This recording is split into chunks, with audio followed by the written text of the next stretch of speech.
Hi, my name is Mary Jones Mize. Have you noticed the number of law firm commercials about prescription medication lawsuits has increased today? I have. Do you understand why? Well, I felt as a patient that requires many medications to live my daily life that I needed to understand why.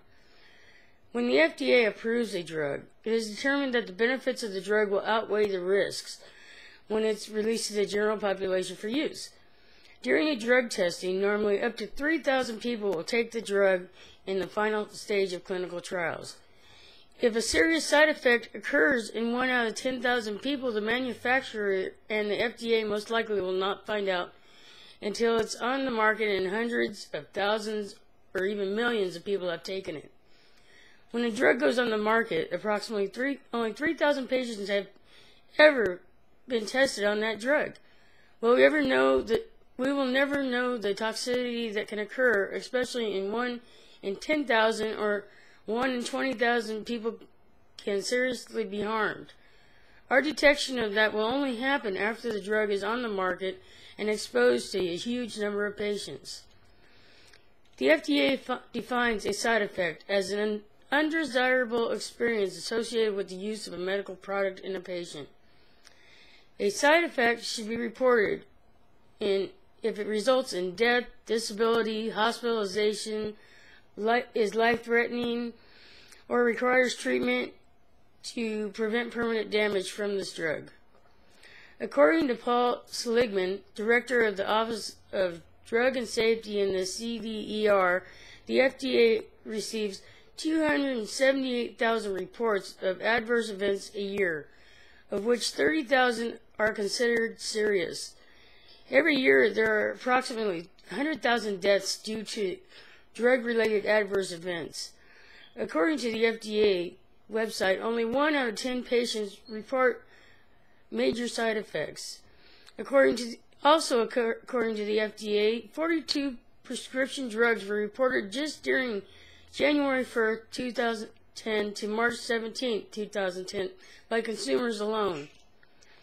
Protecting American consumers from this potentially fatal side effect of prescription drugs has already behind pharmacy counters should be one of the top tasks of the U.S. Food and Drug Administration. Yet the FDA today has little authority, even less money, to police prescription drugs after it has been approved to be prescribed by doctors across the country. Under current rules and regulations approved by Congress most recently 5 years ago, the presumption that the FDA's rigorous testing of prescription drugs prior to approval of sale to the public offered enough protection to the consumers. Their presumption was wrong.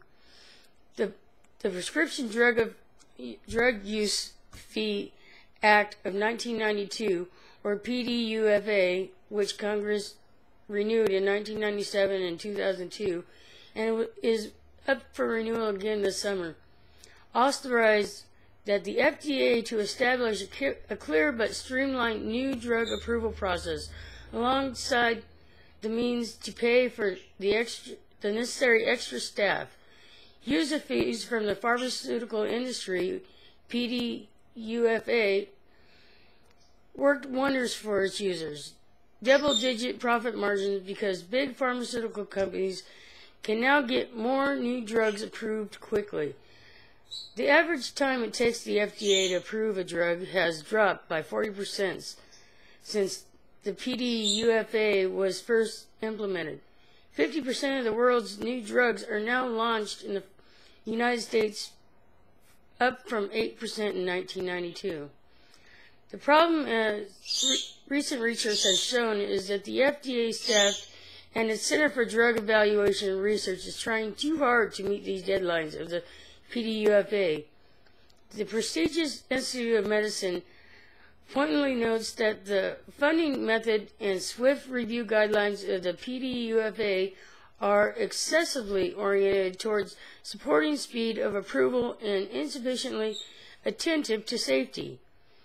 Indeed, a study published earlier this year by George Washington University School's of Public Health and Health Services found that the rate at which drugs already on the market registered unforeseen health safety problems was higher for those drugs approved by the FDA within PDUFA's existing approval timelines.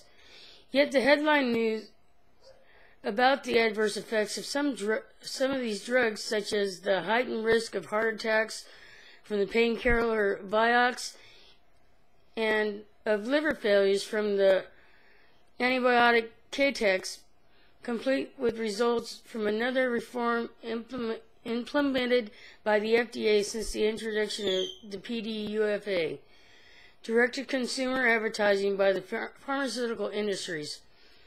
Even as drug industries executives face serious charges not doing enough to ensure the safety of their own drugs once they are approved for sale by the FDA, these companies' marketing mavens are spending billions of dollars advertising their products to consumers directly through the media. The high cost of these drugs to American consumers relates directly to the cost of the pharmaceuticals industry's media marketing programs and user fees paid to the FDA to get drugs approved quickly. The price of prescription drugs increased 8.3% annually between 1994 and 2004. The last year, which complete data is available, compared to the average annual rate of total inflation of 2.5%. Spending on prescription drugs grew by 59% in 2000 and 2005, while all other health expenditures grew by over 40%. Are the FDA-approved drugs any safer today than they were before the Prescription Drug Use Act of 1992? From the information available today, it would seem not. Are you comfortable with the over-counter medications available to you? What about the medications prescribed to you by your doctor? Believe that the government should reinstate its extensive testing before approving any medication can be approved for use in this country. I personally refuse to take any new medications from my doctor that he might suggest until it's been out on the market for a few years. I refuse to be a guinea pig for these drug companies.